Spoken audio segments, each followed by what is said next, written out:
রাজ্যে ক্রমশ ঊর্ধ্বমুখী তাপমাত্রা, যদিও কিছুটা স্বস্তির খবর শোনালো আবহাওয়া দপ্তর।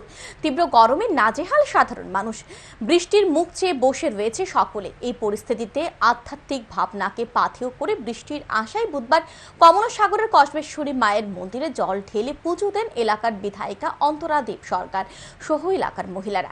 এদিন এলাকার মহিলারা কসবেশ্বরী মায়ের দিঘি থেকে কলসি ভর্তি জল নিয়ে এসে মায়ের মন্দিরে জল ঢেলে বৃষ্টি প্রার্থনা করেন। বিধায়িকা অন্তরা দেব সরকার জানান, দীর্ঘদিন ধরে বৃষ্টি হচ্ছে না, তাই এলাকার মহিলারা সকলে মিলে কসবেশ্বরী মায়ের মন্দিরে জল ঢেলে বৃষ্টির প্রার্থনা করেছেন। কসবেশ্বরী মায়ের আশীর্বাদে বৃষ্টি হবে বলে আশা ব্যক্ত করেন তিনি।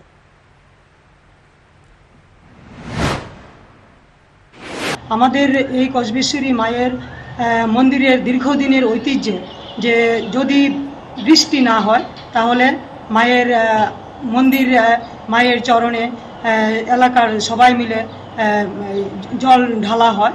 তো এই আমাদের বিশ্বাস কসবেশ্বরী মায়ের আশীর্বাদে দীর্ঘদিন যে বৃষ্টি হয় না, এই বৃষ্টি হবে।